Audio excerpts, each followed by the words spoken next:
Bueno, ¿cómo estás, Carlos? Gracias a todos los que se han sumado a esta charla en vivo. Es una nueva charla organizada por ALZ Agro, una charla para analizar contextos económicos en épocas de elecciones, en épocas bien candentes en este momento. La idea de estas charlas, como decimos, es que todos podamos tomar buenas decisiones, tanto nosotros como empresa y ustedes como comercios que son clientes nuestros, tal vez clientes, proveedores. La idea es tener un espacio de debate, un espacio de charla, un espacio de información para que nos ayude a tomar decisiones, especialmente buenas decisiones.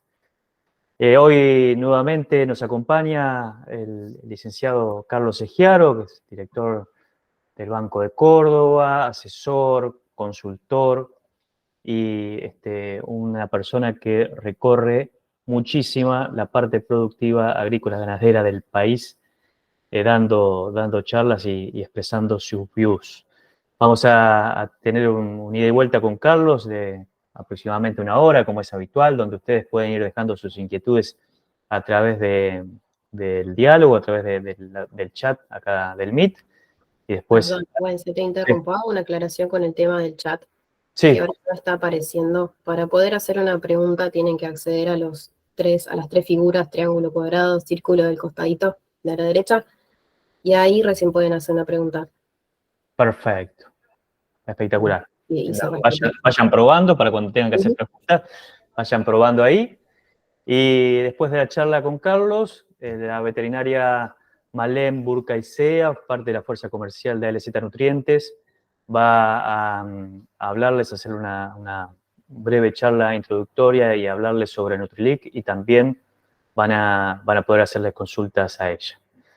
Bueno, Carlos, comenzamos. Me dijiste 10 minutos antes de empezar que ibas a hacer algo especial, digamos, que no ibas desechaste de último momento la presentación, tenías un PowerPoint armado, desechaste de último momento la presentación y dijiste, che, quiero que me vean la cara, quiero verles la cara. Bueno, la cara en este modelo de Meet, al resto de los participantes no se las podemos ver, podés verme mi cara y vamos a charlar cara a cara porque realmente entendés que hay muchísimas cosas para charlar de la dinámica política económica que se dio en los últimos días, ¿no? Exactamente. Así que bueno, dale, largá y vamos charlando. Bien, buenas tardes a todos. La idea es que analicemos, que separemos esto en dos partes, que miremos en primer lugar las consecuencias de lo que pasó el domingo, pero fundamentalmente de lo que pasó el lunes a la mañana, en términos de comportamiento de las variables económicas, y qué lectura tenemos de lo que va a pasar en el contexto actual, de las decisiones que va tomando el gobierno argentino, de las que podría caber esperar la semana que viene, pero digamos qué hoja de ruta de algunas certezas que podemos tener y unos cuantos niveles de incertidumbre, pero que yo quisiera concentrarme en lo que interpreto que va a ocurrir después del 10 de diciembre, porque en realidad la mayor parte de las decisiones que están tomando los empresarios en este momento, y particularmente los empresarios que están en las cadenas de agroalimentos, son decisiones que expresan negocios cuyo periodo de maduración cae en el gobierno que viene.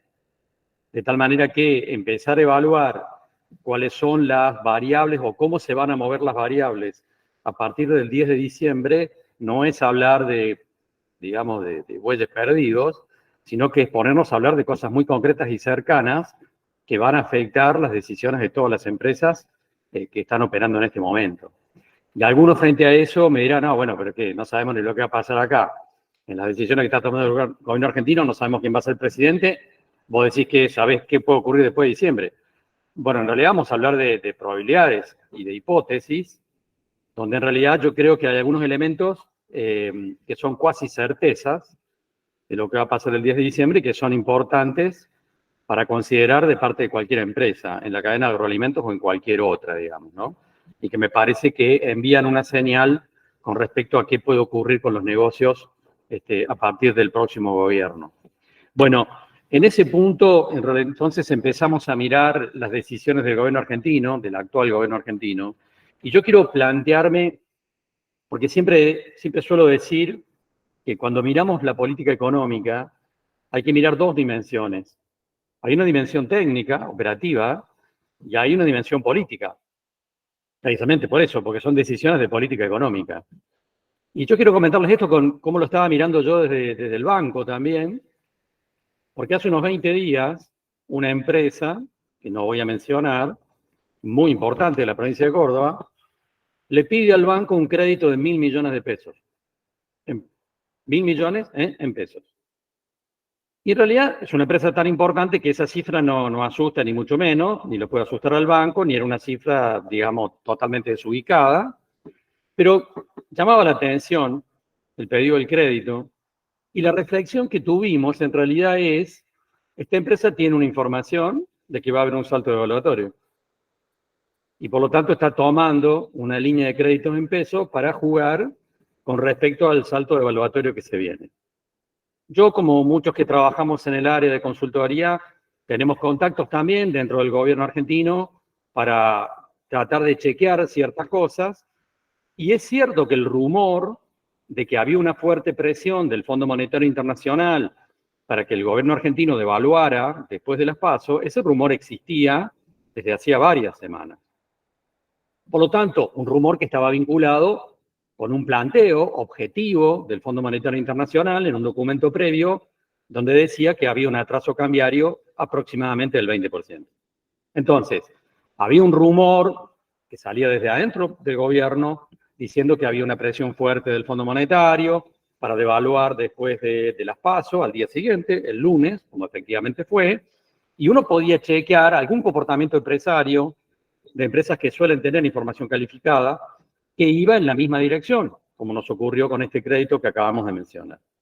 Ahora, frente a eso, yo seguía priorizando la dimensión política. Y a pesar de que tenía toda esa información, yo decía, no lo van a hacer. No va a pasar esto. ¿Por qué? Porque interpretaba que si el gobierno argentino tomaba esa decisión, en realidad Sergio Massa se estaba autoexcluyendo de la candidatura presidencial. Porque en realidad esas decisiones iban a profundizar el escenario recesivo e iban a realimentar el proceso inflacionario. Y la verdad me equivoqué, porque prioricé una lectura política y no la información que de alguna manera me llegaba. Porque pensaba que era un suicidio para el gobierno argentino tomar la decisión que tomaron el lunes a la mañana, de devaluar un 20% y subir las tasas de interés en el sistema financiero. La combinación de ambas decisiones en un contexto, por supuesto, de altísima incertidumbre, conducen, no obstante, a una certeza. Conducen a una certeza. Y la certeza es una profundización del escenario recesivo de cara a los próximos meses y, por supuesto, un proceso de reacomodamiento de los precios en términos inflacionarios que va a generar para el mes de agosto una inflación casi con seguridad de 2 dígitos, que además, en un proceso de reacomodamiento de los precios, los mecanismos de reacomodamiento de los precios en la Argentina tienen un eslabonamiento, de tal manera que los precios no se van a reacomodar solamente a lo largo del mes de agosto, sino que una parte sustancial va a generar un proceso en cadena también hacia el mes de septiembre. Esto en realidad expresa la situación de que uno podría decir, bueno, la economía argentina está mal, y la verdad es que va a estar peor dentro de 3 meses, con una profundización del escenario recesivo y un reacomodamiento de precios relativos en términos inflacionarios. Encima, además, uno puede decir, alguien que me está escuchando dirá, bueno, qué fácil que la haces vos. En realidad decís, bueno, ¿qué? ¿Podrían haber hecho otra cosa? Si el Fondo Monetario los estaba apretando y los estaba poniendo contra la espada y la pared, amenazando al gobierno argentino con que no iba a liberar los 7.500 millones de dólares que en principio va a liberar la semana que viene, entonces, claro, es fácil decir que se tenían que resistir a eso si tal vez no había margen para hacerlo. Sin embargo, la señal que uno veía en esa instancia, sobre todo hacia la semana pasada, era que el gobierno argentino y el Banco Central básicamente venían acelerando la pauta evaluatoria. En las primeras semanas de agosto venían ya con una pauta evaluatoria del 12%, de tal manera que se podía cumplir con el objetivo de reacomodar ese atraso cambiario del 20% sin necesidad de un golpe devaluatorio, simplemente acelerando el proceso, porque alguien dirá, no, bueno, el proceso inflacionario lo mismo se iba a dar. No, no es lo mismo. No es lo mismo ir acomodando el dólar todos los días, como lo estaban haciendo en las 2 semanas anteriores, que pegar el sablazo que pusieron el día lunes, que puso en alerta a todos los sectores. Y alguien dirá, bueno, el reacomodamiento de precios va a ser de 2 dígitos. La inflación de agosto va a ser del 12%, del 15%, del 18%. No lo sabemos. Porque además, una parte de la economía argentina, en este momento, continúa paralizada. Hoy hay una gran cantidad de empresas en todo el país que no está comprando ni vendiendo, porque no sabe dónde está parada. De tal manera que a esta altura de la semana, al final de esta semana, tampoco podemos hacer una evaluación de cuál puede ser la inflación del mes de agosto. Lo que está claro, digo yo, que va a ser obviamente de 2 dígitos. De eso no cabe ninguna duda. Ahora, en este contexto y con esta mirada de decir, bueno, además estamos en un escenario donde caben otras consideraciones, que vamos a hablar para ver la brecha cambiaria, porque en realidad el gobierno argentino ya venía con un bajo nivel de credibilidad en términos de política económica. Bueno, a partir de lo que hizo el lunes, la credibilidad es 0. Ya no hay más credibilidad. Y como no hay más credibilidad, tampoco hay previsibilidad. Y alguien podrá decir, bueno, no, tampoco había previsibilidad la semana pasada. En parte sí, porque había una hoja de ruta que estaba planteada en términos de política económica, que ha desaparecido de la escena. Pensemos solo en un tema. La Argentina ha tenido un sistema de flotación cambiaria desde el año 2003 hasta este lunes. O sea, 20 años de un sistema de flotación cambiaria.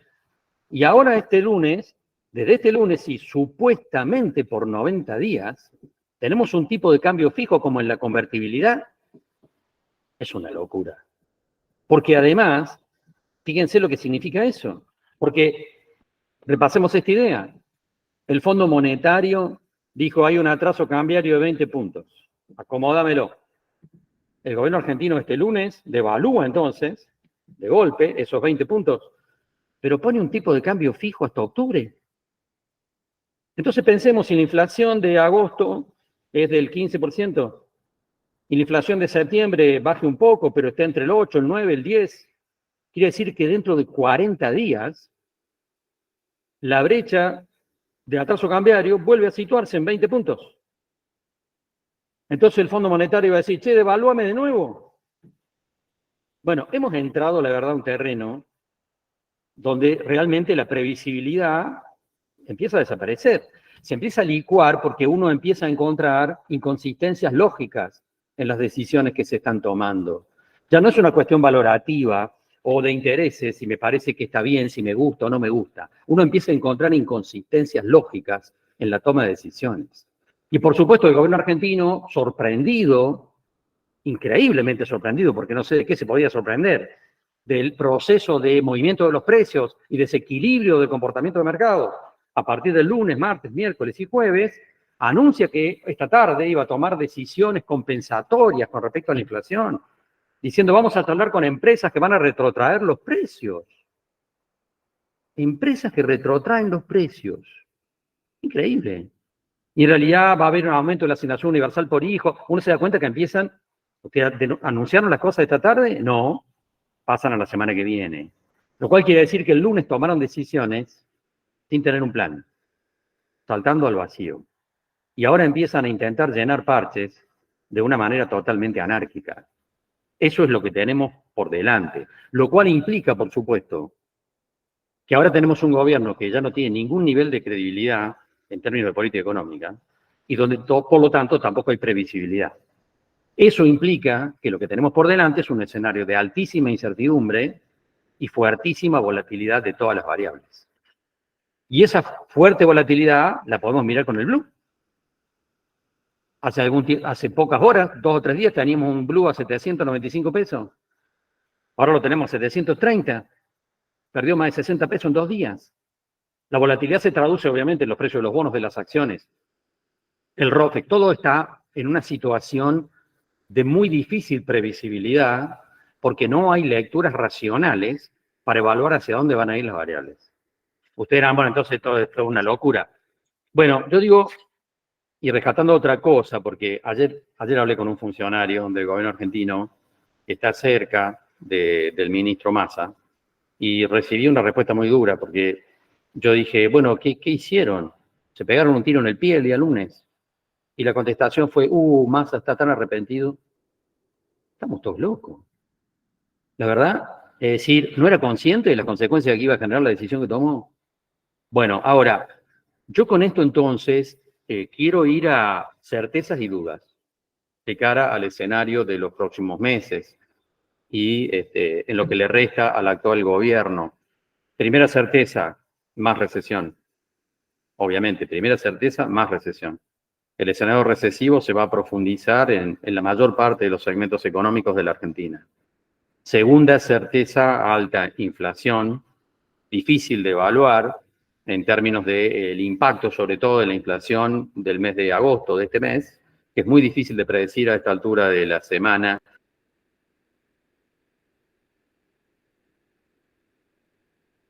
O del proceso que pasó con el blue estos últimos 2 días y cómo se descomprimió. Mi lectura es que es inevitable una profundización de la brecha cambiaria de aquí a los próximos 2 o 3 meses. Durante varios meses tuvimos una brecha entre el dólar blue, el contado con liquidación, el MEP y el dólar oficial, más o menos situándose entre el 85, el 90, el 95%. Hoy el blue tiene una brecha de 110%. Mi impresión es que más allá de lo que pasó en estos últimos 2 días, vamos a ver hacia adelante que los niveles de incertidumbre y volatilidad van a exacerbarse en realidad a medida que nos acerquemos incluso a la elección de octubre. Y en ese punto creo que la brecha cambiaria se va a ampliar. ¿Hasta dónde? Es difícil de predecir. Pensemos que en los pocos días que estuvo de ministra Silvina Batakis, por ejemplo, la brecha llegó al 150% y algo más arriba, digamos. Yo no descartaría que volvamos a abrir una brecha que llegue a esos valores en el marco de una creciente incertidumbre. Esas son certezas. Más recesión, más inflación, más brecha cambiaria. Dudas. El gobierno ha dicho que el tipo de cambio mayorista se va a mantener fijo hasta las elecciones. ¿Es creíble? Es lo que dijeron. Pero si estamos diciendo que va a haber una inflación del 2, el 3, el 15% este mes de agosto, y vamos a ver una inflación alta también en el mes de septiembre, nada quita entonces que el Fondo Monetario, dentro de 40 días, le diga al gobierno argentino que hay que devaluar de vuelta. De tal manera que no podemos tener una certeza con respecto a ese tema. Tampoco la tenemos con respecto a las tasas de interés del sistema financiero.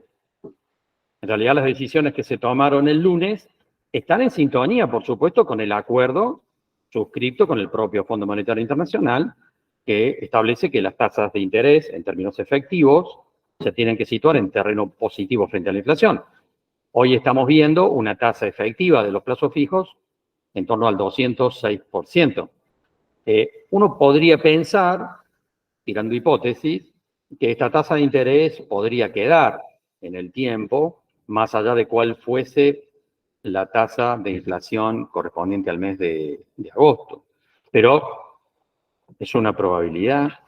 Yo me inclinaría por pensar que sí, que se puede sostener esta tasa de interés en el sistema financiero, pero la verdad que las certezas han desaparecido, evidentemente, y esta es una variable que habrá que ir monitoreando en función de cuál sea el resultado de la tasa de inflación, particularmente la tasa de inflación del mes de agosto.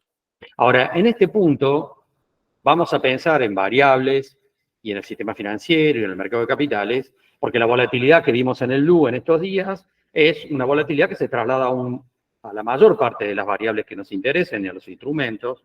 Pensemos en bonos, en acciones, pensemos en el ROFEC mismo. Hemos visto una recuperación de las acciones, caída, recuperación, bueno, la misma volatilidad. Ahora, en realidad, cuando pensamos en el comportamiento de bonos como el AL30, el AL35, o pensamos en las acciones que operan en la Bolsa de Buenos Aires y también en la Bolsa de Nueva York, acciones argentinas, me parece que para evaluar un probable comportamiento de esos instrumentos, hay que salir de la gestión de este gobierno y entrar a mirar las expectativas que va a tener el mercado con respecto a lo que va a pasar después del 10 de diciembre. Y por lo tanto, entramos en eso. Entremos a hablar ya no de las variables de las decisiones del gobierno argentino, que son estas que hemos comentado, sino que entremos a hablar de la expectativa que tenemos en relación al próximo gobierno que asuma el 10 de diciembre. Y en ese punto, yo quiero decirles algo que no sé, Wenceslao, si yo lo había mencionado ya en la reunión pasada. Yo hace varios meses que vengo haciendo un seguimiento, no tanto de lo que dice Milei, Patricia Bullrich, lo hago por supuesto, o lo que dice Sergio Massa, sino siguiendo a los economistas. Si lo nombraste, Exacto. hiciste referencia a esto en la otra charla, a ver si es esto, que dijiste, mira, gane quien gane, los economistas están casi alineados con ciertos papers e ideas de Cavallo y demás. Exactamente. La lectura que sigo teniendo es la misma, y es que en realidad lo que vamos a ver después del 10 de diciembre, gane quien gane, detalles más, detalles menos, es una reedición del plan de convertibilidad de la década del 90. Solo que sin tipo de cambio fijo, con un sistema de flotación cambiaria, pero sí con las otras características del plan de convertibilidad. Y acá vale la pena hacer un poquito de historia para decir en realidad que el plan de convertibilidad de la década del 90 era un plan que tenía cuatro patas, de las cuales solo una era la ley de convertibilidad. Es decir, no podemos confundirle el plan con la ley estrictamente, porque la ley de convertibilidad era una de las 4 patas que tenía el plan. Ayer, Wenceslao, hubo una comunicación de Milei con el Fondo Monetario. Y hoy en realidad ha trascendido 7 puntos o más o menos que Milei habría planteado en relación a lo que quiere hacer una vez que asuma como presidente, en el caso que sea así. Y son las cosas que hemos estado hablando en la reunión pasada. Es decir, y que están vinculadas efectivamente con una reedición del plan de convertibilidad, solo que, lo vamos a ver, con alguna variante en relación a la supuesta eliminación del Banco Central o la cuestión vinculada con la dolarización. Pero en ese punto entonces repasemos y decimos, bueno, ¿cuáles eran los 4 pilares del plan de convertibilidad de la década del 90? 4. Uno era la ley, por supuesto. Otro, la apertura económica. La apertura económica, fundamental, digamos, con un incentivo al aumento de las importaciones para disciplinar los precios internos. El otro punto era la desregulación de los mercados, eliminación de trabas, de regulaciones. Y el cuarto punto era la reforma del Estado, digamos, para equilibrar las cuentas fiscales. Un plan, el plan de convertibilidad, recordemos, de la década del 90, era básicamente un plan antiinflacionario, más allá de que tuviera otras consideraciones. Y como plan antiinflacionario, pues sin duda el plan más exitoso de la historia de la Argentina.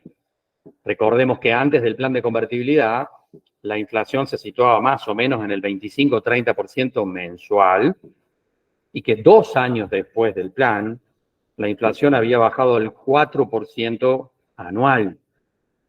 Al 4% anual. Es decir, más allá de lo que cada uno piense del plan de convertibilidad, en realidad está claro que como política antiinflacionaria fue altamente exitosa. Y alguno que esté escuchando dirá, sí, claro, pero bueno, pero ¿y las consecuencias del otro lado sobre el sistema productivo? Bueno, yo siempre rescato a George Bush, que una vez dijo, y daños colaterales. En realidad, obviamente que hubo consecuencias no deseadas, o sí deseadas, sobre parte del sistema productivo, pero que tienen que ver con esta lógica, ¿no? Entonces repasemos, decimos, bueno, había cuatro pilares del plan de convertibilidad. Apertura económica, desregulación de los mercados, reforma del Estado y la ley de convertibilidad. Y yo acá quiero rescatar varias frases de Domingo Cavallo y después vamos a rescatar frases de Milei de los últimos días en relación a esa lectura. Usted, amor, que ya lo das como candidato presidente a Milei. No, no lo doy como presidente, pero en realidad quiero rescatar porque la mayor parte de las dudas que tiene la gente están en esa dirección. Entonces, en realidad, Cavallo, ¿qué dijo? Dijo, hay que ir por la apertura económica. Va a haber ganadores y perdedores. Todo Cavallo ya no tiene filtro. Es decir, casi ningún político diría, voy a hacer una cosa que va a generar ganadores y perdedores. A Cavallo ya no le importa. Por supuesto que la apertura económica va a generar ganadores y perdedores. Ahora, la apertura económica, en ese punto, por supuesto, me genera un aumento de las importaciones que disciplina precios. Yo no le recomendaría a nadie, por ejemplo, que de acá a fin de año se estoquee en neumáticos. No se lo recomendaría a nadie, porque me parece que una de las primeras cosas que vamos a ver el año que viene, dentro del proceso de reapertura y aumento de las importaciones, va a ser una apertura que libere el ingreso de neumáticos a la Argentina. Me parece, como ejemplo, valioso en términos de lo que cabe esperar, digamos. Ahora, ¿qué dijo Milei la semana pasada? Y también lo dijo el martes.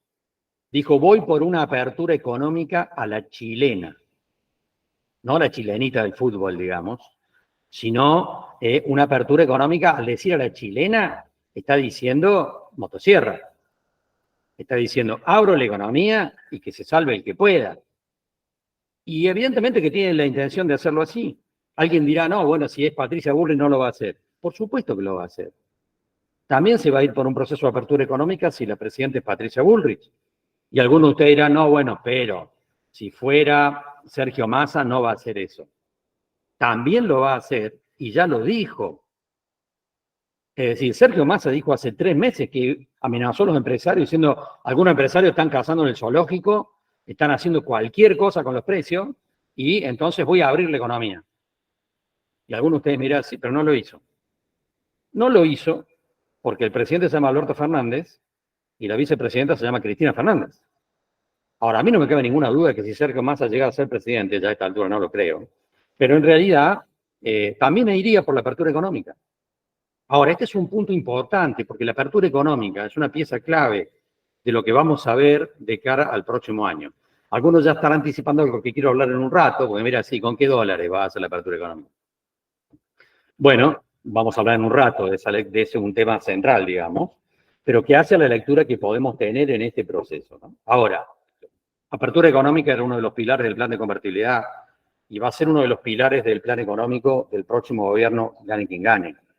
También la desregulación de los mercados, la eliminación de no solamente el cepo, sino de regulaciones para exportaciones, todos los controles de importación que existen y que generan distorsiones de todos los mercados.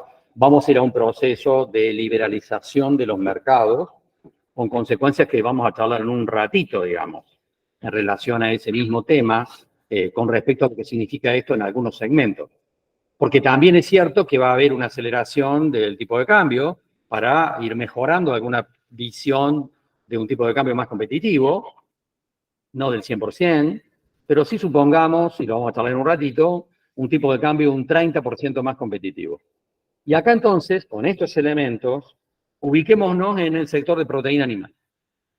Entonces yo podría decir, bueno, a ver, puede haber un tipo de cambio a mediados del año que viene. Un tipo de cambio un 30% mejor que este, más competitivo en términos reales, es posible. Y en realidad ni frenos a las exportaciones. Probablemente no, gane quien gane. Y entonces, con un tipo de cambio más competitivo, tal vez los frigoríficos argentinos encuentren que hay mejores negocios en el mercado internacional que en el mercado interno. Es probable. ¿Y eso puede acelerar las exportaciones de carne vacuna? Es probable. Y si eso ocurre, entonces, ¿qué va a pasar con el precio en las carnicerías de Rosario? Y va a aumentar. Obviamente va a aumentar el precio de la carne vacuna.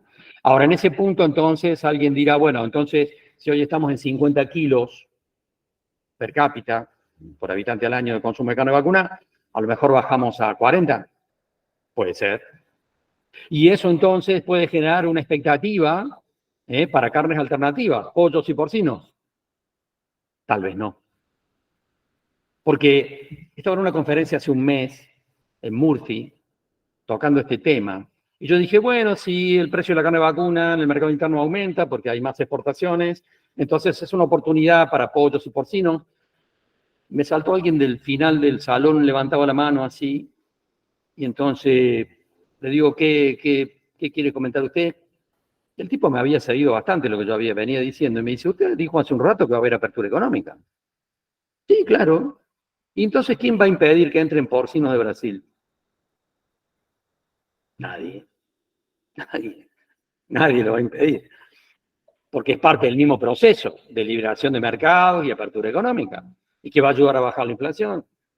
Yo ayer tuve una reunión con empresarios lácteos en Balnearia, una localidad cordobesa, y empresarios lácteos y tocamos este tema. Entonces recordamos también que apenas inició el plan de convertibilidad, los precios de los lácteos no se ponían en caja en realidad, y Caballo habilitó fuertemente la importación de leche en polvo de Nueva Zelanda. Y por supuesto que el resultado fue que los lácteos se disciplinaron. Y por supuesto que hubo un proceso de concentración y desaparición de pequeños productores. De todo esto, usted no, pero estás hablando de cosas hipotéticas.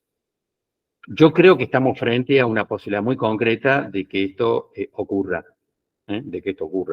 Y por lo tanto hay que tenerlo muy en cuenta. Volvemos entonces sobre el plan de convertibilidad de aquel 90, que dijimos que tenía 4 patas. Apertura económica, que estoy convencido que va a ocurrir. Desregulación de los mercados, cosa que también va a ocurrir. Y la ley de convertibilidad. Y acá voy a ir una frase de Caballo, que dijo hace 10, 15 días, porque había un periodista que lo estaba acicateando, digamos, con el tema de la ley de convertibilidad, y el 1 a 1, y el tipo de cambio fijo. Y Caballo dijo, no, tipo de cambio fijo no va más. Pero dijo, de la ley de convertibilidad, lo más importante no era el tipo de cambio fijo, era el sistema bimonetario. Yo estoy convencido, absolutamente convencido, que el año que viene, sea quien sea el presidente de la nación, vamos a volver a tener un sistema bimonetario, para lo cual va a haber que reformar el Código Civil y Comercial, como ya se lo hizo en la década del 90. Ustedes dirán, ¿qué significa esto? Significa que van a estar habilitados de manera masiva todos los contratos en dólares en la Argentina, como ocurrió en la década del 90. No estamos hablando de un tema monetario ni cambiario, estamos hablando de un tema legal en términos de contratos. Hoy, para la semana que viene, van a volver a intentar por 20ª vez discutir en el Congreso de la Nación la ley de alquileres, y en realidad una parte sustancial de las dificultades están puestas precisamente con la actualización de los alquileres y las dificultades que se generan en el marco actual. Bueno, ¿qué va a pasar el año que viene? Que yo le voy a decir a Wenceslao, che, Wenceslao, te alquilo un departamento y son $400 cotización Banco Nación. Y va a estar escrito en el contrato y nadie lo va a poder discutir, va a ser totalmente legal. Que después Wenceslao me pague a mí en pesos, eso es trivial, no importa. Lo importante es la referencia que va a tener el contrato. ¿Usted te parece probable que ocurra eso? Estoy seguro que va a pasar eso. Y que tanto Milei como Patricia Bullrich e incluso Sergio Massa van a estar de acuerdo con que sea de esa manera. Porque va a ser un elemento más en términos de intentar darle previsibilidad a los contratos. Es algo obviamente necesario para cualquier proceso de estabilización de la economía. De tal manera que creo que acá hay una certeza también de algo que va a ocurrir, indefectiblemente de otras consideraciones. Pero vamos al tema cambiario, pero además hay otra cuestión, y ahí me quiero referir a otro segmento de la cadena de agroalimentos y al tema de los balanceados, porque en un momento, a Domingo Cavallo también, hace 15 días en el diario Clarín, había un periodista, en realidad en un reportaje, que lo estaba acicateando a Cavallo con el atraso cambiario. Entonces en un momento Cavallo se hartó y le dijo, mire, hay precios bastante más atrasados que el tipo de cambio en la Argentina. ¿Saben cuáles? Las tarifas. Las tarifas. Y entonces veamos un numerito técnico. Los subsidios a las tarifas que da el gobierno argentino, energía eléctrica, gas, transporte, combustibles, representaron en el primer semestre de este año el 13% del gasto público. 13% del gasto público. Pero si yo miro esa cifra y la comparo con el déficit fiscal, los subsidios a las tarifas representaron el 105% del déficit fiscal. Lo voy a repetir.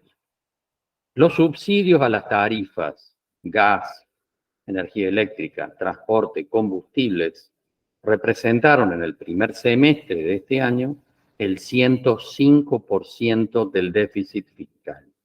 O sea que, Si en la Argentina hoy no hubiera subsidios a las tarifas, el gobierno argentino tendría equilibradas las cuentas fiscales, como reclama el Fondo Monetario Internacional.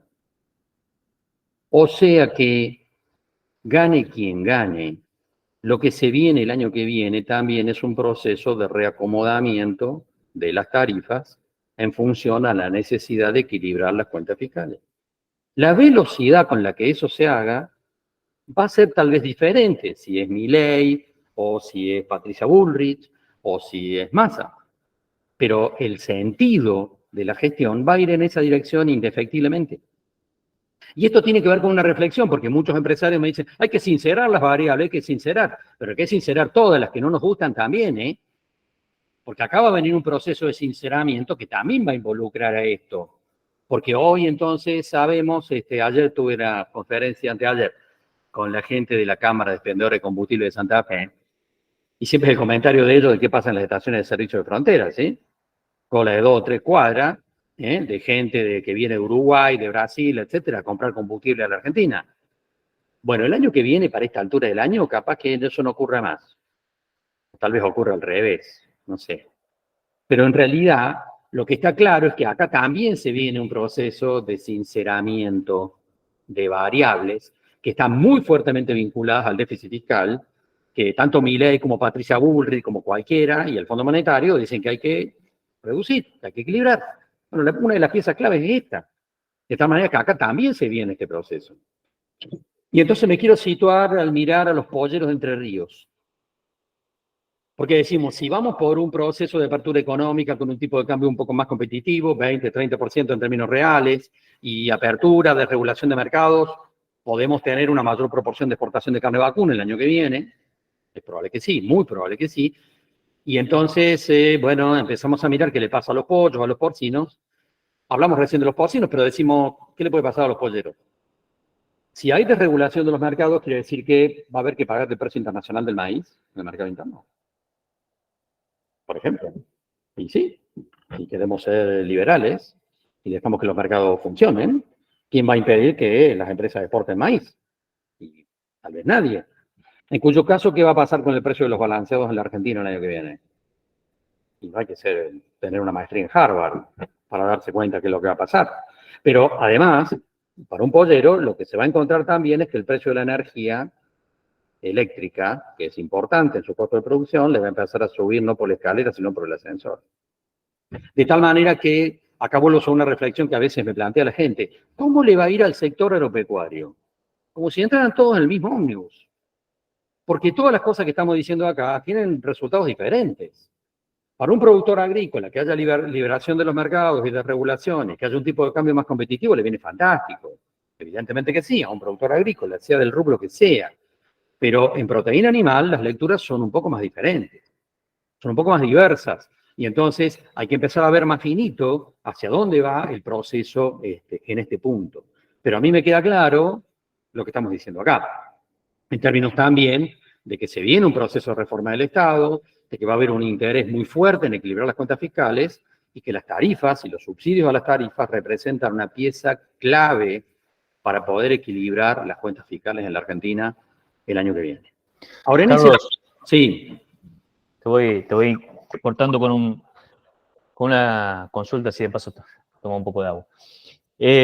Vos ves digamos, de las fábricas de proteínas como un posible ganador o alguien que la puede zafar por la exportación, la proteína vacuna, pero ves un mañana complicado para el pollo y cerdo. Diría yo, algunas luces amarillas para otros segmentos, ¿no? Lácteos, porcinos, avícolas. A esos sectores en la década del 90 les fue mal, pero había un elemento que ahora puede amortiguar, que es el tema del tipo de cambio.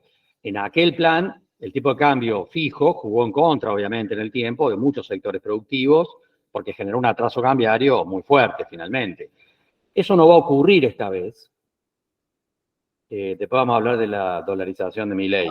Pero digamos que en la lectura de un tipo de cambio por flotación y un tipo de cambio un 20 o un 30% más alto, sería como un amortiguador de ese proceso.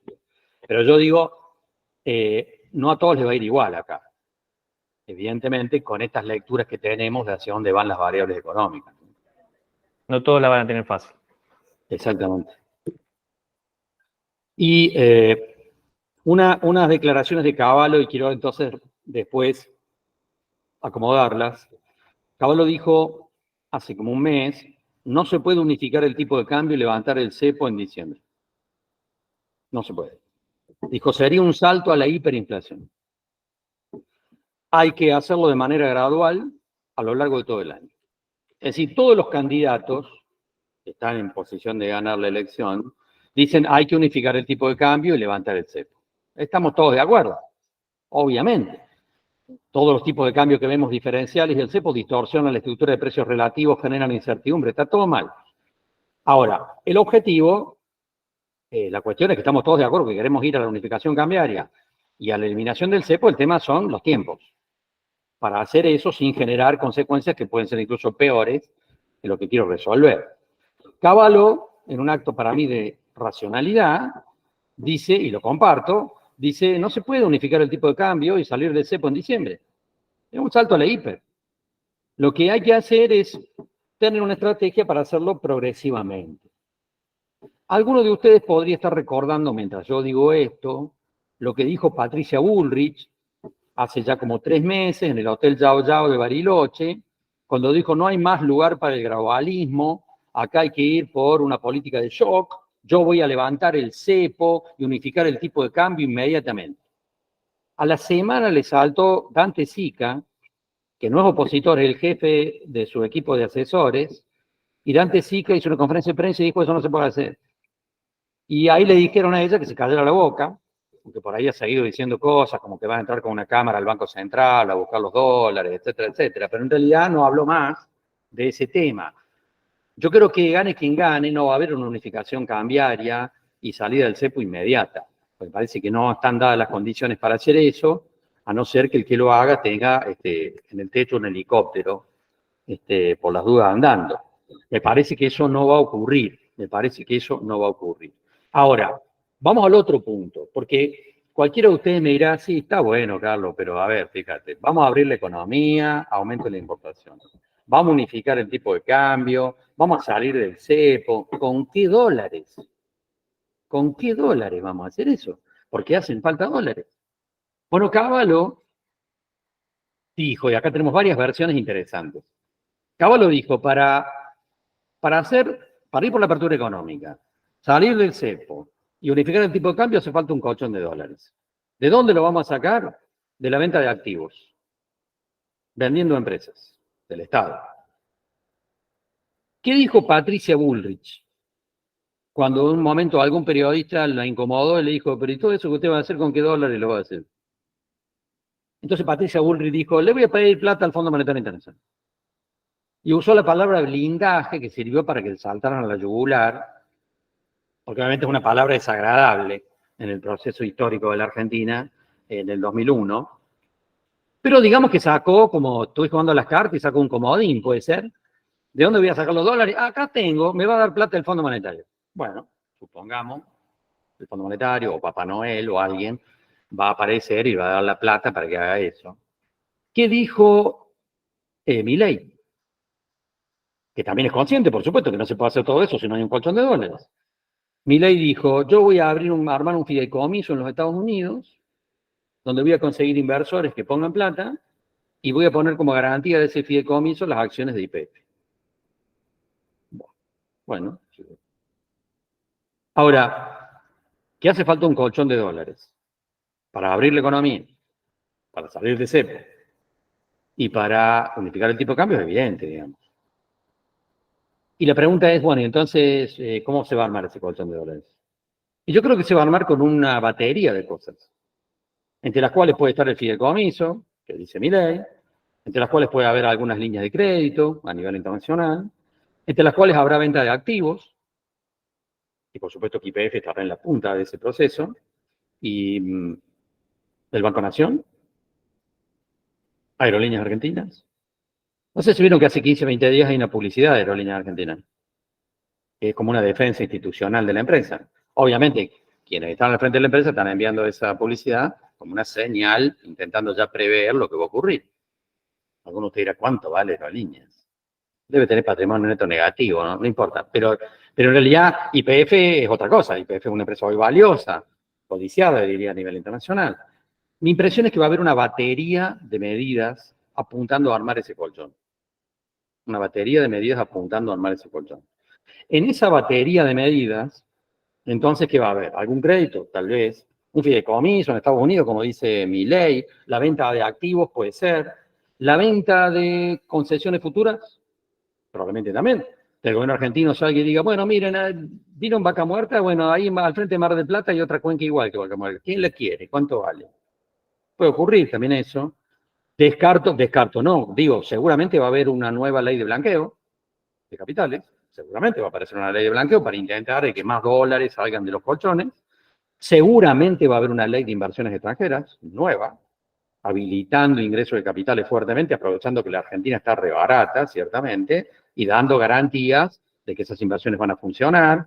Incluso imagino Wenceslao también, como la década del 90, toda una línea apuntando a incentivar ingresos de capitales especulativos de corto plazo, que apunten a mejorar el nivel de reservas del Banco Central rápidamente en los primeros meses.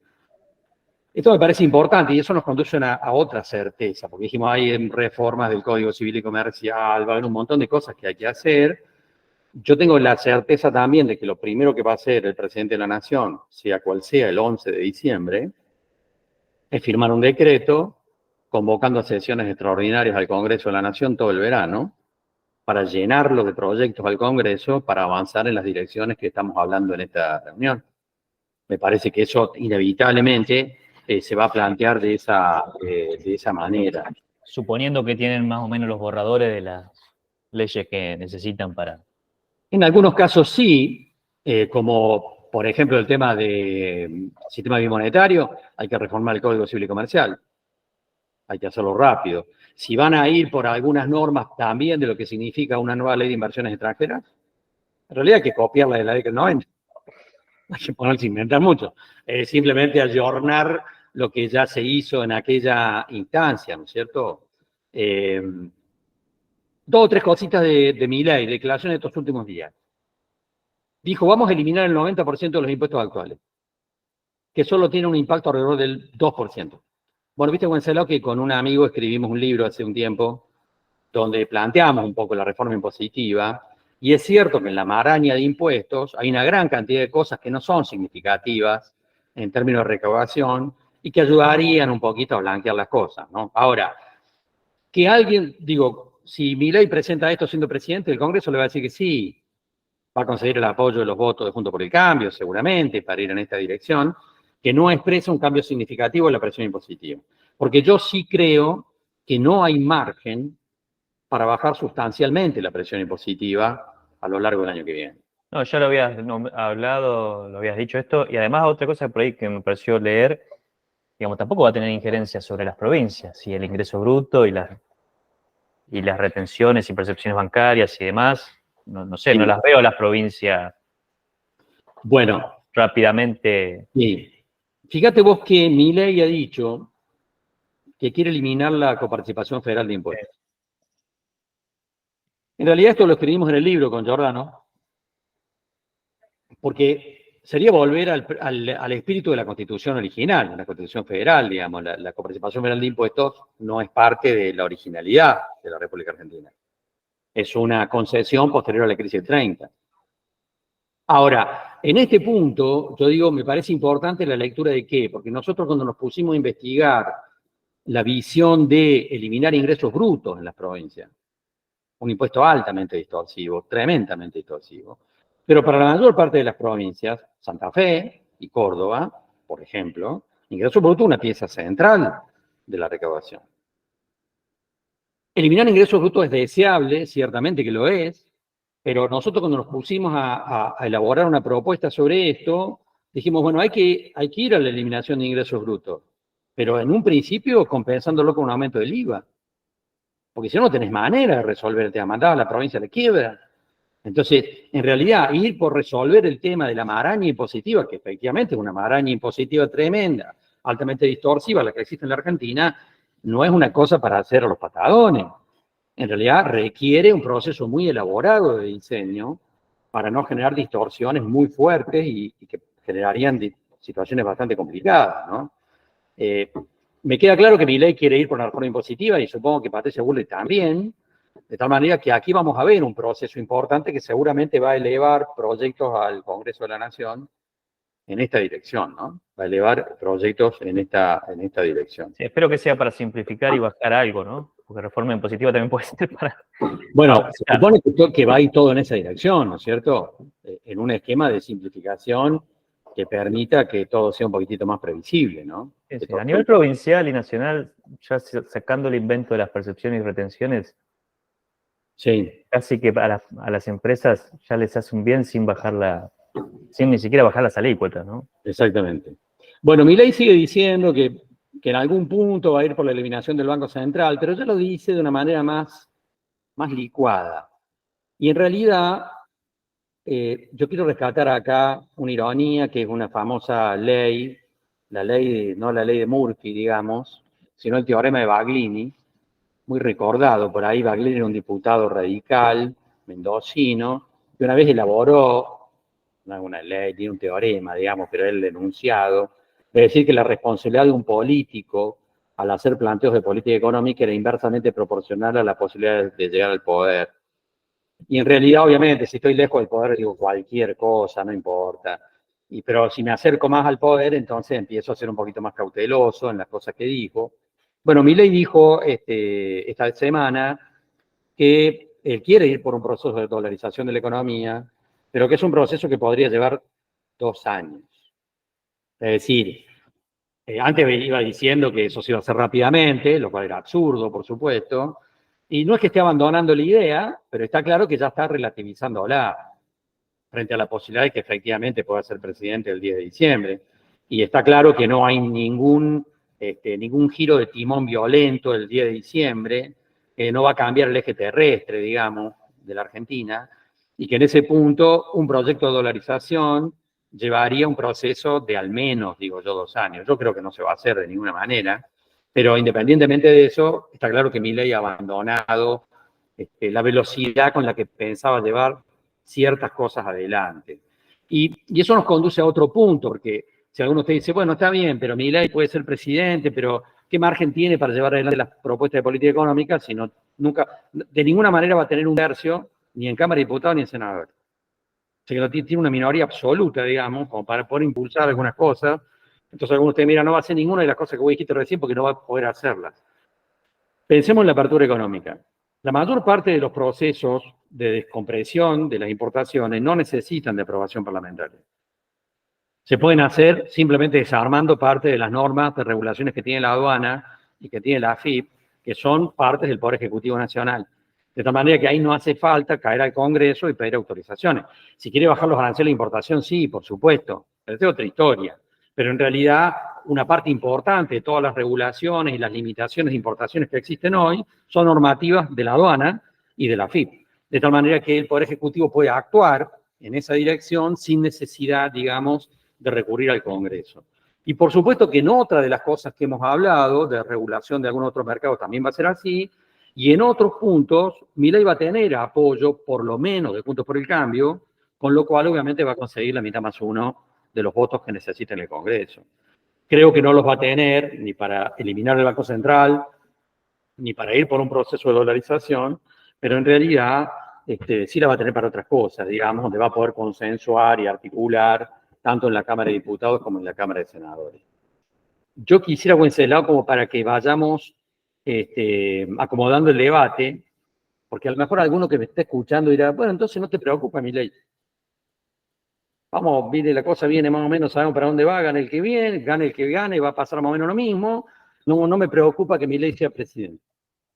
La verdad que sí me preocupa, pero no por todo lo que hemos hablado hasta ahora, digamos, sino por otras consideraciones que vuelvo a tener en la cabeza desde ayer, cuando Milei volvió a decir que va a cortar las relaciones diplomáticas con el gobierno de China, y donde dijo también que va a cortar las relaciones diplomáticas con el gobierno de Brasil. Esto sí me preocupa porque me parece una desubicación tremenda, Y siempre rescato Wenceslao porque lo tengo en la cabeza siempre, cuando asumió Macri y la nombró a una tal Susana Malcorra de canciller, y en su primera declaración pública, Susana Malcorra, al terminar la primera conferencia de prensa que dio, dijo, en las relaciones internacionales lo que importan son los negocios, no la ideología. China y Brasil constituyen los principales referentes comerciales de la República Argentina. Ayer Milei tuvo con declaraciones durísimas con respecto a China, que por primera vez en la historia de las relaciones bilaterales merecieron una respuesta de la Cancillería china, no de la Embajada China en Argentina, de la Cancillería China en Beijing. Me parece muy preocupante ese punto porque remite a algo que es difícil de digerir. Y las palabras que utilizó ayer Milei para referirse al presidente de la República de Brasil, no las quiero repetir, pero son, la verdad, bueno, no sé ni cómo calificarlo, digamos. Lo de China, ¿crees que haya sido, bueno, esto ya entramos en aspectos políticos y por ahí no vale la pena que nos metamos, pero bueno, está bien, ahora está cerca de tener posibilidades de ser presidente, ¿no? Como dijiste vos, a lo mejor más lejos, más bravuconadas se pueden decir, más libre. ¿Habrá sido alguna señal hacia Estados Unidos, hacia lograr un apoyo, digamos? Pero, porque si vos decís, bueno, yo quiero conseguir más votos, con eso no consigues más votos. No. Ninguno.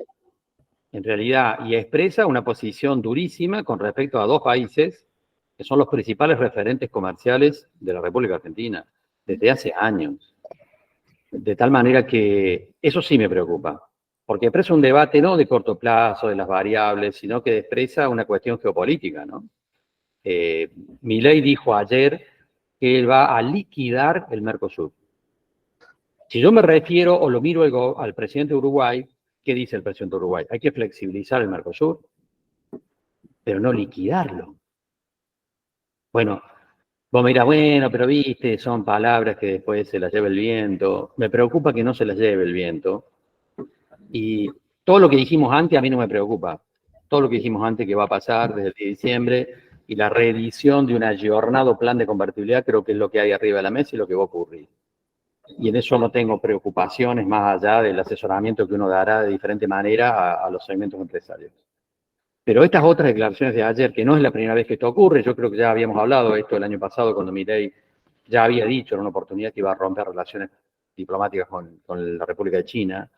Después alguien le dijo que no hablara más de eso. Y me parece que ahora envalentonado desde el domingo sale de vuelta ayer a decir estas cosas que son difíciles de digerir desde los intereses comerciales de la Argentina, más allá de la ubicación ideológica que tenga cada uno. Pero bueno, veremos. En ese punto estoy preocupado. En todo lo demás no. Bien. Bueno, ya saben, tienen ahí los simbolitos del triángulo, el cuadrado y el círculo, que es activities para hacer preguntas. Digamos, por el chat no se hacen preguntas por ahí. Si alguien tiene... Están todos desmayados. Están todos desmayados. Sí. O están todos pensando. ¿Qué puede ser? Digamos, a niveles promedio, ¿vos tenés alguna referencia? ¿Tenías en algún momento algún trabajo sobre el valor del dólar, digamos, cuál debería ser hoy el valor a posicionarse y demás? Bueno, esto que dijimos, ¿no es cierto? El Fondo Monetario venía hablando de un atraso del 20%. Y en ese punto el dólar blue y otros tenían valores exacerbadamente altos, ¿no es cierto?, en términos de referencia histórica. Independientemente de eso, vos igual pensás que por estos meses de volatilidad, la brecha igual se va... Creo que se va a ampliar por una cuestión de incertidumbre, ¿no? No de racionalidad, sino de incertidumbre. Acá preguntan el tipo de cambio 8.90 según Matt Barrofe para mayo, ¿cómo lo ves? Es muy difícil evaluar eso en este momento, digamos, frente a todo lo que pasó esta semana. La verdad que es una variable que va a haber que irla mirando en la medida que avancemos un poco más y se reacomoden las variables hoy para ver cómo queda el tipo de cambio real, porque yo digo, el atraso, el gobierno argentino cumplió con el pedido de atraso cambiario del Fondo Monetario y hoy, si le preguntáramos a un funcionario del Fondo Monetario, hoy nos diría, no, ya no hay atraso cambiario. Pero dentro de un mes nos va a decir, ahí atrás a cambiar de vuelta. Por el tipo de cambio fijo que ha puesto este gobierno desde el lunes. Cómo lleguemos a diciembre en ese punto es lo que habrá que evaluar. Y en esa situación creo que la recuperación del tipo de cambio posterior no debería ser de golpe, sino de manera gradual, que es lo que está diciendo Cavallo, digamos, ¿no? Sí. Es lo que está diciendo Cavallo. Bien. Pero yo hoy, en estos días, la verdad que la volatilidad que estamos mirando en el ROFEX, pero también en el mercado de bonos, en el mercado de acciones, expresa el desconcierto de los operadores. Expresa el desconcierto de los operadores. Creo que en algún punto, en las próximas semanas, vamos a mirar un proceso de depuración que nos va a dar más elementos para tomar decisiones sin estar jugando la ruleta rusa, ¿no? Hay otra pregunta que es interesante, es cómo se puede llegar a desarticular los mecanismos de indexación que existen en la economía actual, que a medida que pasan los años y con una inflación en aumento constante se consolidan cada vez más, ¿no? Vos hablaste un poco de, al meter un sistema bimonetario, un poco empezás a... Sí, creo que la salida va a ser el sistema bimonetario que vuelva a poner los contratos en dólares de manera legal en la Argentina. Y entonces vamos a ver una descompresión del proceso inflacionario con todos los otros elementos juntos. En este punto yo planteo también una advertencia, porque hace una semana me llama un empresario, Wenceslao, que había encontrado una perla por ahí todavía, creo que vía CFI, y me dijo, me ofrecieron un crédito al 85% tasa fija 5 años. ¿Qué hago? Uno diría, bueno, con una inflación del 140, te ofrecen al 85, agárralo con los ojos cerrados. Cuidado. Si se va desarrollando el plan económico que estamos diciendo acá después de diciembre, parecido al plan de convertibilidad, lo que cabe esperar a lo largo del año que viene es una descompresión de la inflación. Uno dirá, ¿y de cuánto puede ser la inflación? Entonces, por esto quiero de importante que me miren. Acá pongo el dedo y pongo así. Entonces digo 40%. Es un punto de referencia, no tengo la menor idea, pero un punto de referencia. Estoy convencido que la inflación el año que viene, con las cosas que hemos dicho acá, se va a empezar a descomprimir. Y que al 2025 la tasa de inflación se va a seguir descomprimiendo. Ahora, en ese punto, entonces, si yo tomé un crédito a una tasa del 85% fija a 5 años, y al año y medio me encuentro que la inflación es del 30%, y yo sigo atado a un crédito al 85%, por más que el primer año se me haya licuado de una manera importante, lo voy a empezar a sufrir. Entonces, ¿cuál es la recomendación? Yo estoy convencido que se va a ir en esta dirección, el próximo gobierno va a ir en esta dirección, con lo cual creo que es altamente probable que la inflación empiece a descomprimirse y empiece a ser menor la inflación desde el año que viene. En este punto, ¿qué le recomiendo a cualquiera que esté frente a esta hipótesis? Le recomiendo que tenga la cautela de pedir que el crédito sea precancelable. En algún punto del anexo del crédito, en la letra chica, como siempre decimos, esté la posibilidad para el deudor de que el crédito sea precancelable y que por lo tanto los 2 o 3 años alguien pueda juntar recursos a otro lado y ir y cancelar la deuda. Esto me parece importante bajo la lectura que tengo de que vamos a un proceso de descompresión. Ahora, la inflación de los próximos meses, por supuesto, va a ir para arriba. Y en este punto hay otra recomendación, Wenceslao, que probablemente para muchos sea superflua porque ya la manejan, pero es el hecho de que el capital de trabajo de las empresas de ninguna manera puede estar en una cuenta corriente o en una caja de ahorro. Tiene que estar en fondos comunes de inversión transaccionales, money market, con los cuales yo puedo disponer de esos recursos en 24 horas o menos, casi de manera instantánea, ¿no? Aprovecho, Carlos, para preguntarte, porque sigue este temor a los bancos. El sistema financiero argentino no tiene ningún riesgo sistémico arriba de la cabeza. A ver, la economía argentina tiene un montón de problemas, lo hemos charlado muchas veces, ¿no es cierto? Pero no son los mismos problemas que en diciembre del 2001. No son los mismos problemas que en diciembre del 2001. Son distintos. Y en este punto no hay, en realidad, riesgo sistémico sobre el sistema financiero argentino. Creo que no hay que temer a eso, no hay que temer a hacer un plazo fijo, ni ir a un fondo común de inversión transaccional. Creo que el que está dejando la plata en una cuenta corriente, en una caja de ahorro de sus negocios, del giro de su negocio todos los días, está perdiendo por una ventanilla lo que puede estar ganando en la fase del funcionamiento de la empresa. Veo ahí que alguien habla de un plan Bonex, no lo veo. Han puesto en boca de Milei cosas que él no dijo en este punto. No veo un plan Bonex en la Argentina. Había una pregunta antes de insumos para el agro, fertilizante, precio de abastecimiento, ¿lo ves normal? Y por lo que hablamos, sí. No, de acá en estos meses no, ¿no es cierto? No, en estos meses no, pero digamos, con el nuevo gobierno, sí. Veo un proceso de flexibilización a partir del próximo gobierno, sí, de apertura de la economía. En este punto, a productores, ¿qué le digo? A productores agropecuarios, ¿qué les estoy diciendo ahora? No compren nada en lo que resta del año, a no ser que sea estrictamente imprescindible. ¿Va a cambiar la camioneta? Espera el año que viene. ¿Va a cambiar equipamiento? ¿Va a comprar un generador eléctrico? Espera el año que viene. Me pasó ayer, Wenceslao, en una charla que tuve en Balnearia, pero estuve también en el Tío, con una reunión con empresarios. Entonces, en un momento le dije, no sabía bien quiénes estaban en la reunión. Hay un fabricante de generador eléctrico. Le dije a todos, no compren nada. Y le dije, no vayan más a la ferretería, le dije. Son todos unos ladrones. No compren nada de lo que resta del año en la ferretería. Ya había 2 ferreteros en la reunión. Que te estaban esperando afuera.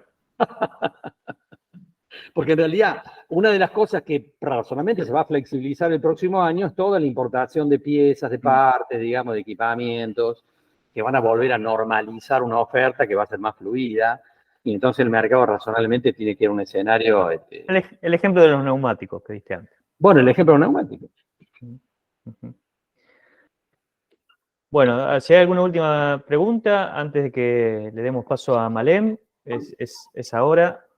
Germán, estoy comprando insumos para el agro que son en dólares, especificado a abril 24 con tasa del 139 anual. O sea, los compraste en pesos, una tasa del 139 a vencimiento abril 24.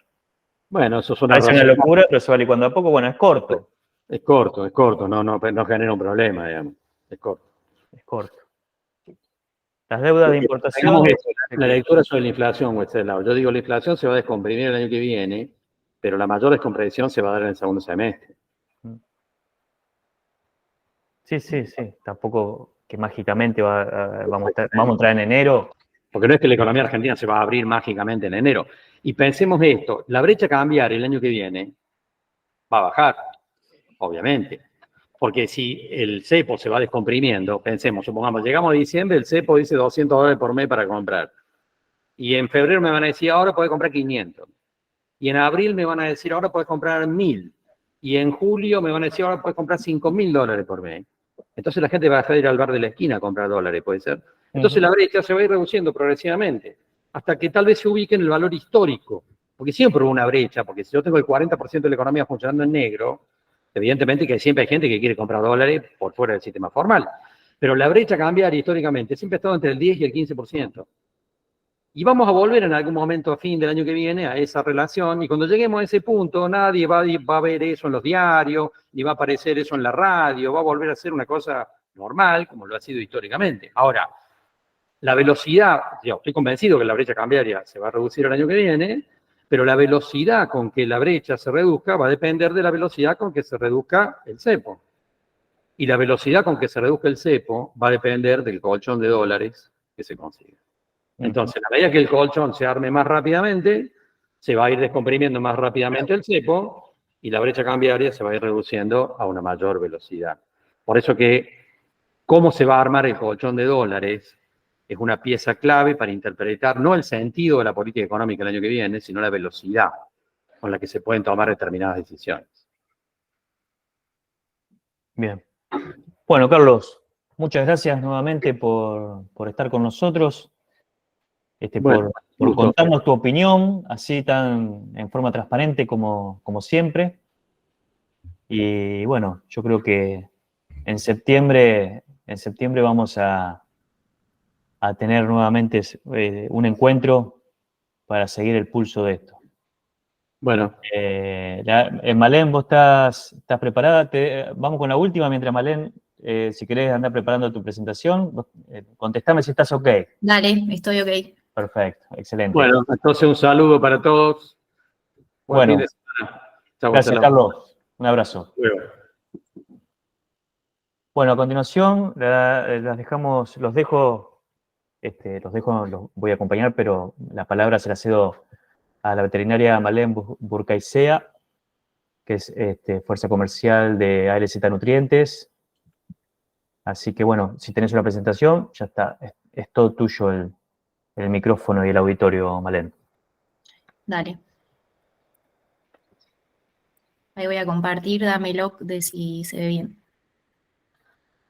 Ahí se ve tu pantalla, ¿qué está apareciendo? Perfecto. No está como... A ver, ahí está. Ahí sí, perfecto. ¿Ahora sí? ¿Sí? Dale. Bueno, buenas tardes a todos, me presento de vuelta, mi nombre es Malén Burcaicea, soy médica veterinaria. Hace 7 meses que estoy trabajando en Alianza aproximadamente y esta va a ser mi primer charla, así que espero que me tenga paciencia. Bueno, de lo que vamos a hablar hoy un poquito es de sector de nutrientes, particularmente de lo que es Nutrilink, y mi idea es presentarles el Nutrilink, pero contarles los perfiles físicos, nutricionales y también mostrarles un poquito los escenarios en el que estamos utilizando este producto. Es un nuevo concepto para la nutrición animal porque es una dieta que es líquida. Bueno, en cuanto a los perfiles físicos del Nutrilink, es un alimento líquido. Esto lo que hace es que los nutrientes que deben ser disueltos e hidrolizados para absorberse en el rumen ya se están entregando de una manera disuelta y actúan como un atajo metabólico en el rumen. La densidad es de 1,30, es un poquito mayor a la del agua. Su viscosidad es de 30 en verano, 50 en invierno. El líquido no se congela, lo estamos usando en el sur. Y tiene una solubilidad mayor al 98%. El resto, ese 2% que no se solubiliza, es por el extracto etéreo, básicamente por la presencia de lípidos.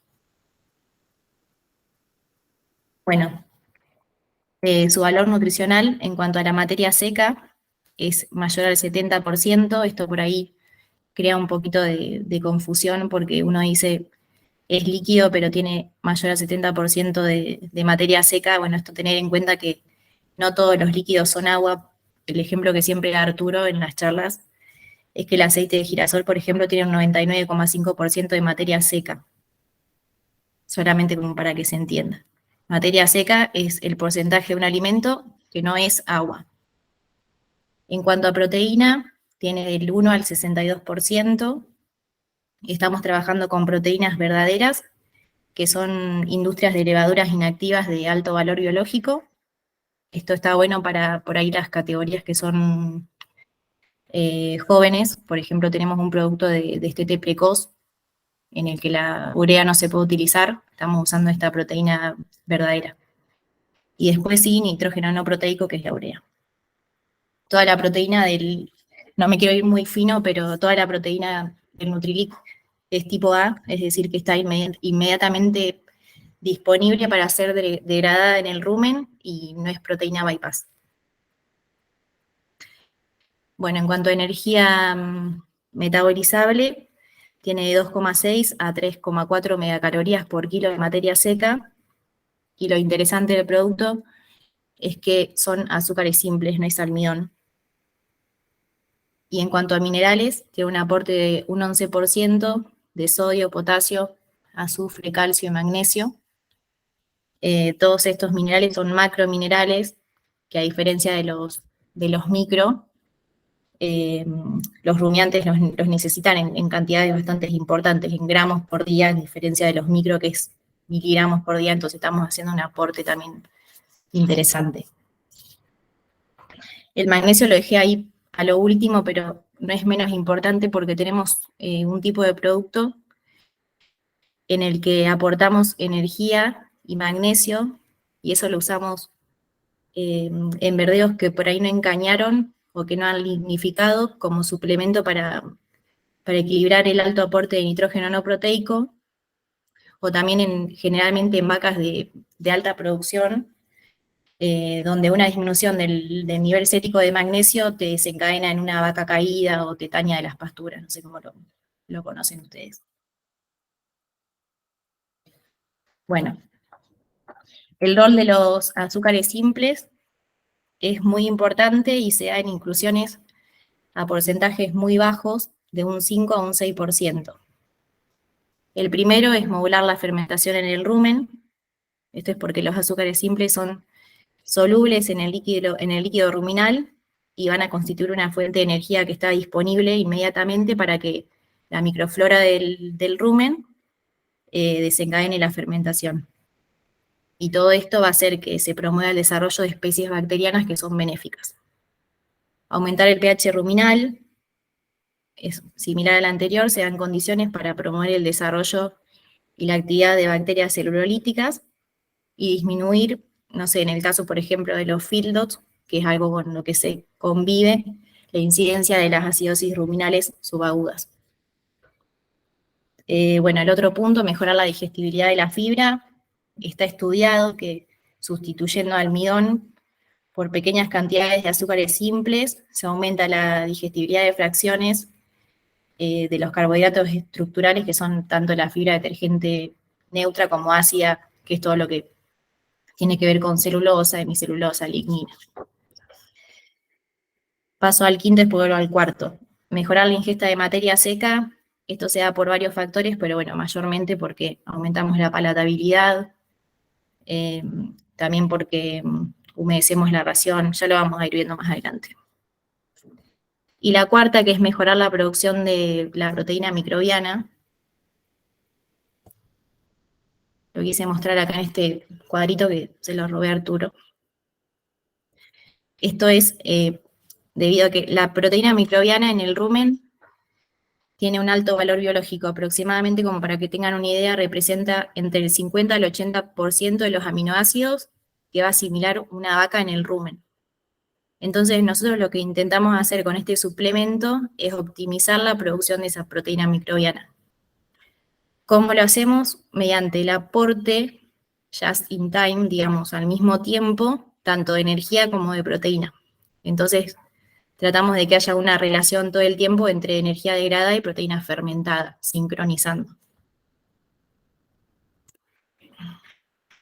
Bueno, ahora ya para mostrarle los escenarios en los que lo usamos son tres. Uno es mixer, otro es autoconsumo y otro es mojando los rollos. El primero que les voy a mostrar es en mixer. Este es el escenario, digamos, en el que yo puedo saber o calcular con un formulador cuánto quiero que consuma cada animal. Es el más preciso, digamos, de todos. Y les puse un videito para mostrarles cómo se hace en el mixer una ducha. Es un ratito nada más. Se moja la dieta, se mezcla y listo, ya está lista para usar.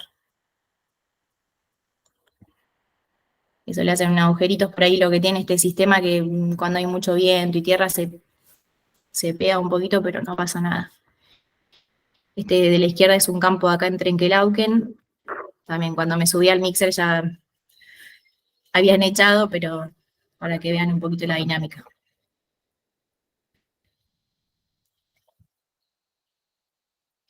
A la derecha es este mismo campo para mostrarles cómo almacenan. El almacenamiento lo realizamos de dos maneras. Una es en vejigas. Las vejigas tienen capacidad para 30 toneladas, que es el camión completo. O en tanques. O en acá a la izquierda, el tanque tiene aproximadamente una capacidad para 24 o 25 toneladas. Este es un campo de Santa Fe. En Fieldot, los atributos más importantes que se tienen en cuenta para este producto es que está homogeneizando físicamente la dieta, también le da sabor y olor, y esto hace que se evite la selección. ¿Cómo te das cuenta que se evita la selección? Cuando vos entras a un corral y lees las bostas. Cuando vos tenés muchos animales que son dominantes, bueno, cuando hay diferencia, digamos, las bostas es cuando vos te das cuenta la diferencia. También, bueno, estimula el consumo voluntario, por ser una ración más húmeda. Está demostrado que dietas que tienen mayor al 60% de materia seca disminuyen su consumo, entonces humedeciéndola, consumen más. Evita la aspiración de polvos de alimentos molidos. Evitar la aspiración de polvos de alimentos que reduce la incidencia de enfermedades respiratorias, y generalmente las enfermedades respiratorias van de la mano con lo que es queratoconjuntivitis. No me quiero meter en eso, pero bueno, los agentes etiológicos van de la mano. Y además lo fino de la dieta, que es lo que te queda generalmente abajo del comedero, lo homogeneizás y no lo perdés. No se precipita, estando así en las vejigas no se precipita, y es bastante estable por el tema de las sales y su composición. Acá otro tanquecito, una vejiga. Bueno, otro escenario en el que podemos ver el Nutrilink es en el autoconsumo, en suplementación extensiva. Acá le puse dos escenarios. A la izquierda sería un ambiente con pasto seco, como puede ser el norte, San Luis, La Pampa, la Patagonia. Y a la derecha, ya pastos verdes, litoral, Buenos Aires, Santa Fe. Lo que se intenta hacer con la suplementación es corregir la falta que tengamos de cierto elemento. Por ejemplo, no sé, a la izquierda, literalmente casi que no vamos a tener nada, es fibra solamente, no tenemos proteína, la digestibilidad de la materia seca es bajísima, energía tampoco vamos a tener, entonces ahí tenemos que aportar todo. A la derecha tenemos un verdeo que no está lignificado, puro nitrógeno no proteico, necesitamos energía. Y bueno, los destinatarios en estos casos son las vacas, donde la idea nuestra es que la vaca que 2 meses preparto está en recuperación corporal, para cuando vuelva a caer por parición pueda recuperarse y llegar al servicio. Entonces, bueno, tenemos que ir viendo cuáles son los momentos en los que suplementamos para lograr una ganancia de peso que querramos buscar o a veces en este año mantener. Y en cuanto a la recría, no aceptamos, digamos, ganancias de peso no menores a 300 gramos porque ya después el animal no se recupera, entonces tratamos de suplementar para que no tengan ese estrés nutricional que ya después te afecta, digamos, te queda un animal arruinado, porque ya te metiste con lo que es hormonas de crecimiento, fibra potencial, permeabilidad ruminal, digamos, ya no hay vuelta atrás. A la izquierda hay un tanquecito, es un bin, ese bin tiene 1 tonelada, que está descargando en un lamedero, el lamedero tiene la misma capacidad del bin, tiene 4 ruedas, cada rueda te sirve para 30, 40 animales, y bueno, lo vamos dando de a poquito. Empezamos a darlo cerca de la bebida, ponemos el lamedero cerca de la bebida, después de a poco se va corriendo, se moja un rollo para que los animales los puedan reconocer, también se pueden agregar granos mojados arriba, y de a poquito lo van agarrando.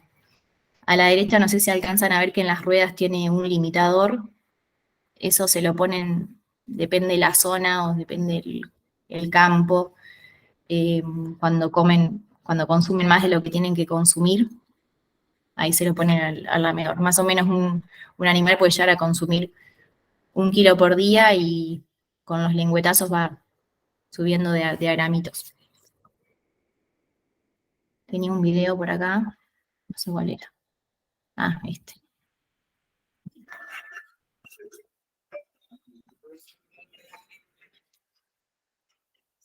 Este también es un campo de Trenquelauquen que están vacas pariendo en un rastrojo de maíz. Uy, ahí está. Bueno, hay factores que influencian la toma del producto. Uno puede ser la categoría, la vaca lo agarra más rápido que el ternero, el entrenamiento, si han estado en contacto anteriormente con algún lamedor, el tipo de forraje, digamos, cuanto menor sea la calidad del forraje, más van a consumir. El volumen de este forraje, este punto es bastante importante porque no puedo utilizar Nutrilink si no tengo volumen, porque digamos al forraje yo no lo reemplazo, yo reemplazo energía, reemplazo proteína, pero no puedo reemplazar la fibra. Entonces se usa como complemento para que ese forraje de mala calidad pueda ser digerido. Puede ser malo, pero no puede ser poco. Y por último, la calidad del agua. Ya cuando se ve que hay mayor a 6 gramos de sólidos totales disueltos, hay cierta restricción en el consumo.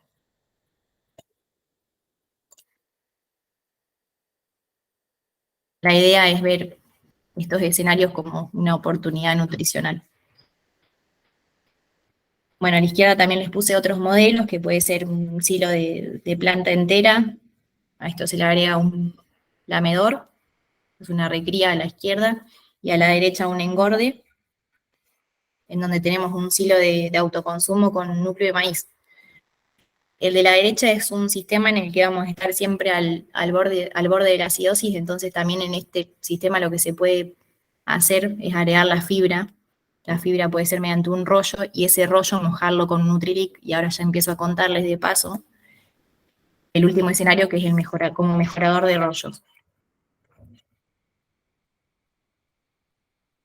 Les reproduzco el videito para que vean. Este es un bin con una bombita y lo mojan. Es muy sencillo. Se moja y digamos, de la mañana para la tarde ya está para consumir, o 4 o 5 horas se recomienda aproximadamente. Y si no, otra opción con bidones. Directamente.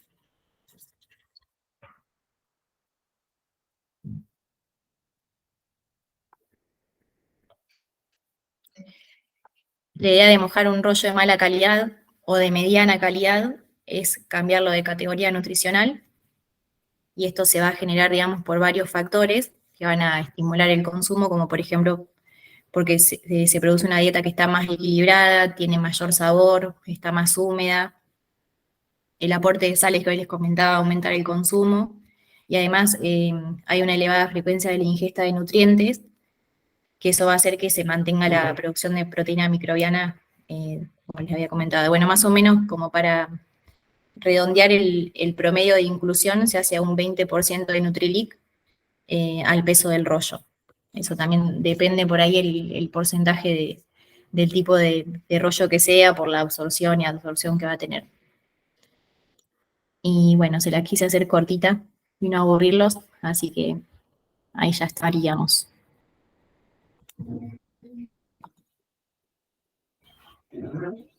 Bueno, Malen, Bueno, gracias. muchas gracias.